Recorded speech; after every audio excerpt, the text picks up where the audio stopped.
Welcome back. That video, again, always very quickly gets us through the meat of the content of the book. And they did that again for Joshua, also giving us all of that art to help us think about it as we go through.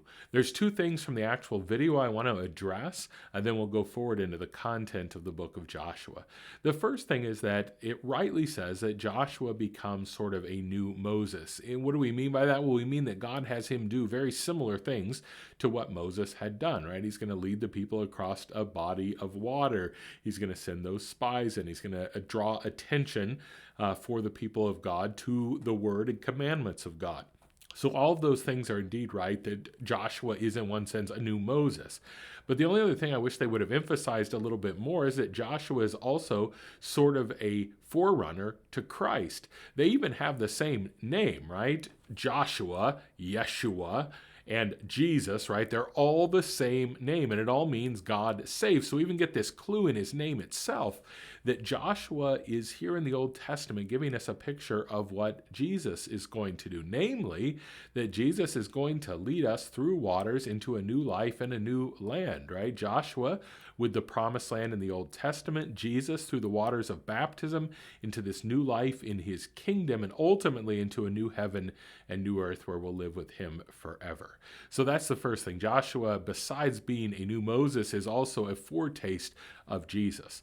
The second thing I want to address is all the stuff about the violence and the possible genocide here in the book of Joshua. I feel like this video is really going to great lengths and unnecessary lengths to try to defend God.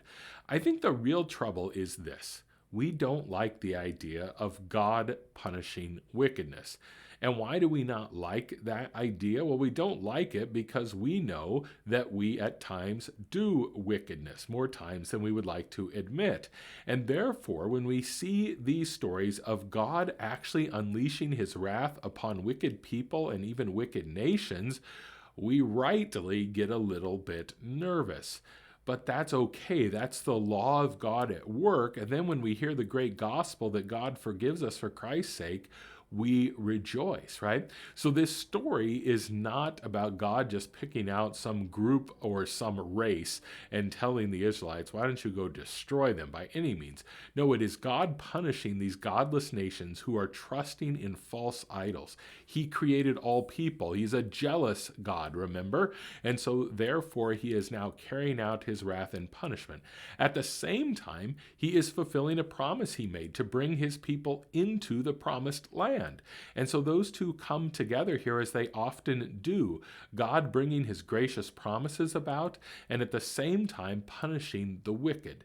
I don't think there's a real trouble with this. We like to try to say, oh, God never wanted any of this. But again, you really can't read the scriptures and not understand the severity of God's punishment upon sin. Just go and look at the story of the flood if you need any if you have any questions about that. So we'll leave that. If you have any questions, please leave them in the comments. But this is just God's justice poured out on wrath, and also God's grace and mercy being shown to the Israelites in bringing them into the promised land. Let's go ahead then and talk through the basics, as I call them, of this book. First, the who. Well, this is Joshua, right? He is the successor to Moses, and as I said, also sort of a predecessor to Jesus. He is the one who received the words, most of the words that are written down in this book. We are not told exactly who wrote these words down, and that's not a matter then of grave consequence. Some have suggested perhaps Samuel the prophet wrote these words down, but we don't know for sure. But they were received, most of them at least, by Joshua himself. What? Well, it is the account of the people of God entering into the promised land. Those promises made to Abraham being fulfilled. They go in, they conquer the godless nations, as we just spoke about, and then they divide up this promised land for all the tribes. So that's what we're talking about in this book. When did this happen? Well, most scholars would say around 1250 BC. The location? Well, in the promised land, right? In that area, what we would call modern day Israel and the surrounding areas, that's where we're talking about all of this activity happening. Why? Well, mostly I think because Joshua does give us a picture of Christ. He gives us this picture of one who brings his people into a promised land to give them new life. And so, as we are reading this book in our context, that's one of the chief things we want to understand how good it is that our Joshua, our Yeshua, our Jesus, also has promised and will deliver us into a new land, a new heaven, and a new earth. Let's look through a few of the key verses. The first one would be Joshua 1, verses 5 through 7. It says there, "No man shall be able to stand before you all the days of your life. Just as I was with Moses, so I will be with you. I will not leave you or forsake you. Be strong and courageous, for you shall cause this people to inherit the land I swore to their fathers to give to them. Only be very strong and courageous, being careful to do all the law that Moses my servant commanded you. Do not turn from it to the right hand or to the left, that you may have good success wherever you go." So here is this transition, right? From Moses now to Joshua, and God tells him, "You're the guy. Go in and lead." And Joshua rightly would be a little bit terrified of this, leading all these people into this land where all these other nations live. He would be terrified if it were just up to him. But it's not. God is going to lead them, and therefore God tells him, be strong and courageous, right? And we can remember that too in our lives, right? That when God calls us to things we're a little uncomfortable with, God is there with us, and therefore we can be strong and courageous as well. Let's go on to Joshua chapter 3.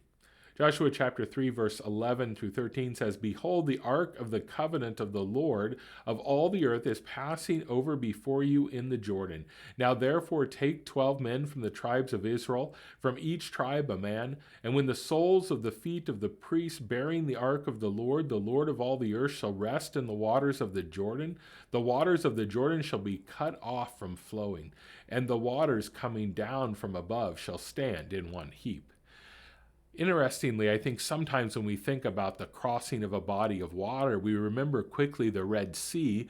We don't always as quickly remember this passing through water, this where Joshua takes the people as they're headed to the promised land. But another miracle here that God works, and notice, what is it that causes the water to be able to stand up? Well, the Ark of the Covenant goes into the water with the priest. And what's the Ark of the Covenant? Well, it is this thing that is the throne of God, this golden box with rods that they would carry before them to remind them that God was going before them. And think what a powerful reminder that had to be as they're going across the Jordan, knowing now that they're going to war with these other nations.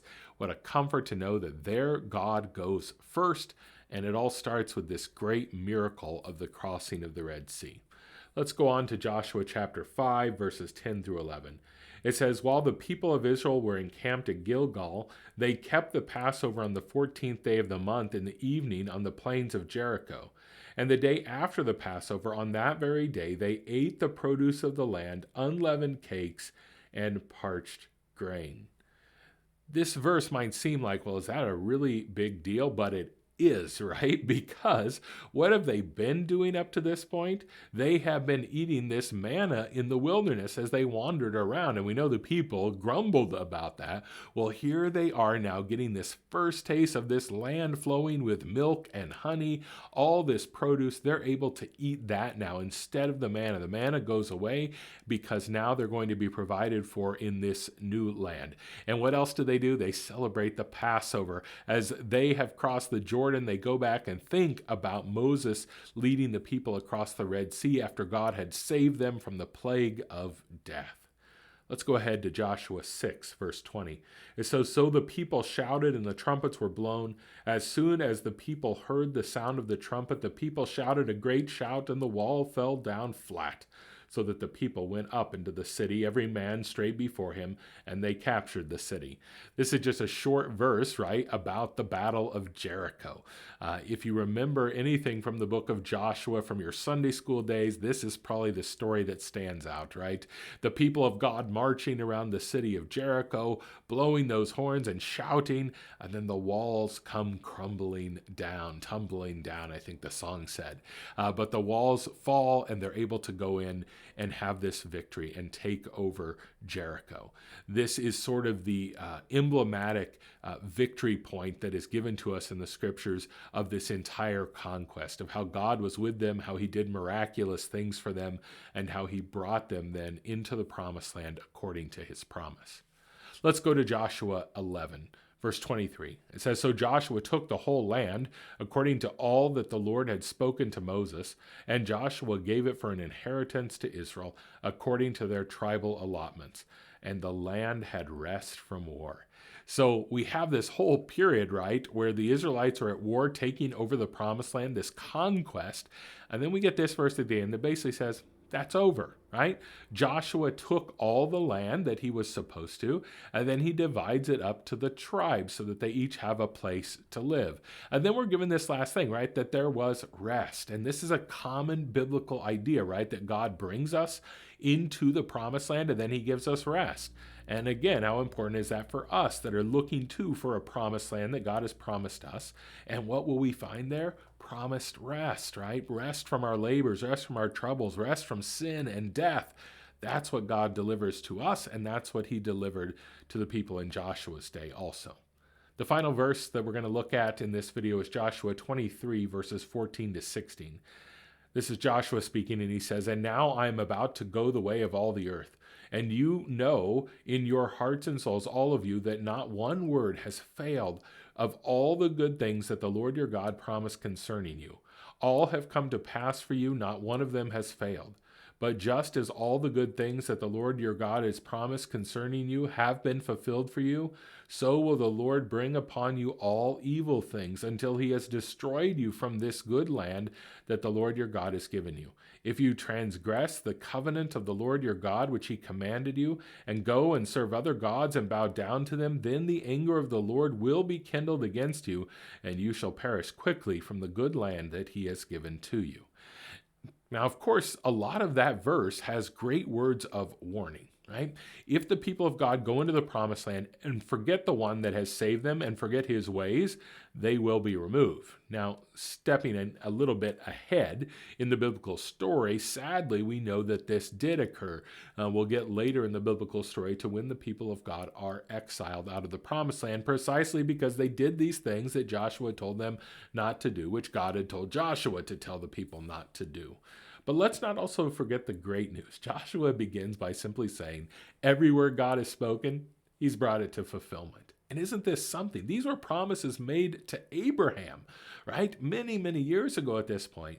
And God has brought them all to fulfillment. So here's the thing. God's word, it is always held true, right? If he makes a promise, it's going to come true. But also know that if he makes a threat of punishment and you do not heed it, that will come true as well. And so when we hear both of these words, a word of threat of punishment, a word of law, and when we hear a word of gospel, we treat them both as solid words. When we hear the word of law, we repent, and when we hear the word of gospel, we rejoice. Overall, the theme of Joshua is simply this, that God is making good on his promise that he made to Abraham, to bring Abraham's descendants into this land flowing with milk and honey, this promised land. And blessedly, he has promised to do for us a greater thing, to take us not to a new earthly land, but to a new heaven and a new earth that indeed we will live in forever. Well, that's the book of Joshua. I hope this video has been helpful to you in understanding it just a little bit better.